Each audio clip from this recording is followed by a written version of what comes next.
जय श्रीमन नारायण। ए पर जे टिप्पणी हम करे जा रहल बा रामानुजदास श्रीमान गट्टू वेणुगोपाल स्वामी जी के द्वारा दिहल गयल बा। अध्याय 5 कर्म संन्यास योग श्लोक 28। यतेन्द्रिय मनोबुद्धिः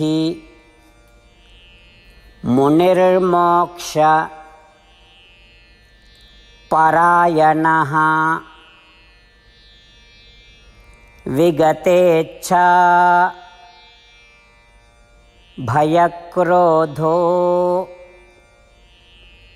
यः सदा मुक्त एव सः। ओम।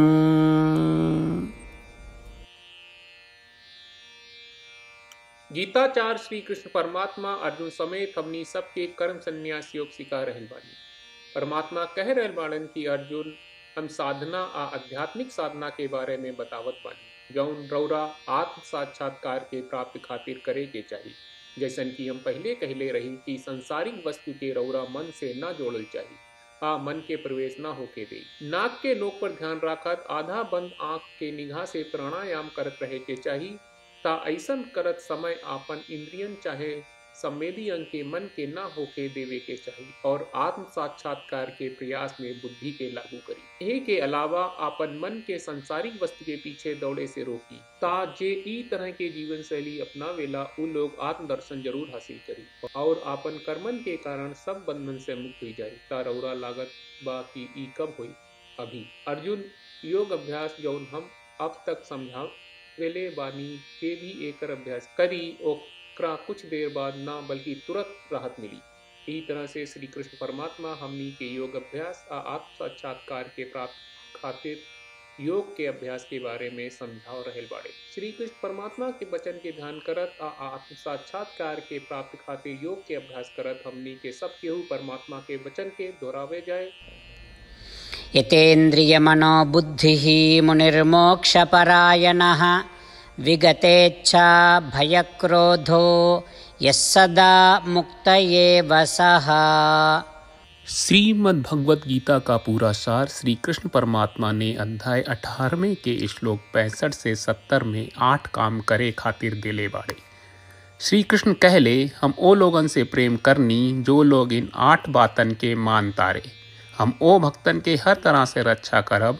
श्री कृष्ण परमात्मा के द्वारा बोलल गईल संपूर्ण भगवत गीता सुनला के बाद अर्जुन कहले करिष्ये वचनम त्वा, जेके मतलब बा कृष्ण मैं वही करब जौन आप कही।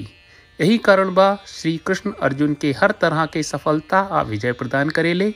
आई परमात्मा के आपन व्रत देई कि हमनी के ये 8 गौ कर्म के पालन करी जा।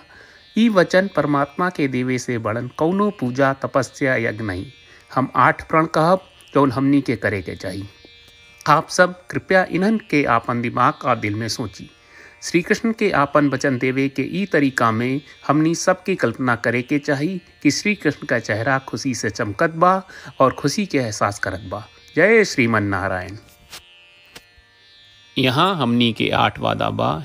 हमनी के पहला वादा, हे श्रीमन नारायण आपका निर्देश के मुताबिक हम हमेशा तोहार ध्यान करब और तोहार बारे में सोचब।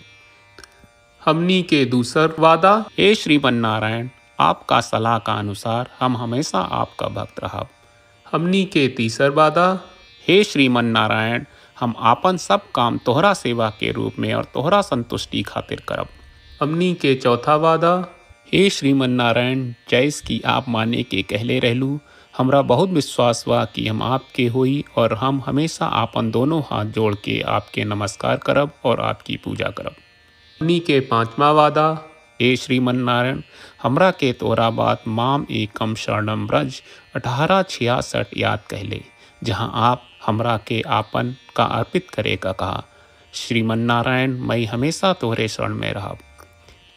हमनी के 6वां वादा, हे श्रीमन नारायण हमरा के तोहरा बात माँ सुचहा 1866 याद कहले कि आप हमनी के शोक ना करे का आश्वासन दे रहे बड़े। हम अब और शोक ना करब। हमनी के 7वां वादा, हे श्रीमन नारायण आपने हमरा खातिर श्रीमद् भगवत गीता के वितरण करके हम सब के कृपा कहले और आशीर्वाद दहले बा। हम वादा करत बानी कि रोजाना कम से कम एक श्लोक पढ़ब या सुनब। हमनी के 8वां वादा। हे श्रीमन नारायण, आप गीता के पूरा मानवता तक ले गयलू। हम गीता में आपके दिव्य वचन के उन भक्तन तक पहुँचावे के प्रयास करब जे गीता से अपरिचित बा। हे श्रीमन नारायण, हम उई करब जौन तू करे का कहब। हम ऐसन व्यवहार करब जैसन आप चाहत बानी और हम खाली आपका खातिर काम करब। श्रीमन नारायण के रोज आपन वचन देहल कि हम ओइस करब जैस आप कहत बानी, ई अपने आप में बड़न पूजा बा। श्रीमन नारायण, करशे वचनम त्वा। श्रीमन नारायण, हम तोरे निर्देश के मुताबिक काम करब। सर्वम श्री कृष्ण अर्पणम अस्तु। जय श्रीमन नारायण। यतेन्द्रिय मनोबुद्धिः मुनिर्मोक्ष परायणः विगतेच्छा भयक्रोधो यस्सदा मुक्त एव सः। ओम। यतेन्द्रियमनोबुद्धिः मुनिर्मोक्षपरायणः विगतेच्छा भयक्रोधो यस्सदा मुक्त एव सः। श्रीमन्नारायण, करिष्ये वचनं तव। सर्वं श्रीकृष्णार्पणमस्तु। जय श्रीमन्नारायण। जय श्रीमन नारायण। सब भक्त लोगों से विशेष अनुरोध बा, जीवन में हर चीज में हमनी के तत्कालिक और प्रभावशाली परिणाम की अपेक्षा रहेला। एकरा खातिर आइए रोजाना 1 मिनट के समय निकालल जाए और नारायण आश्रम पढ़ल जाए।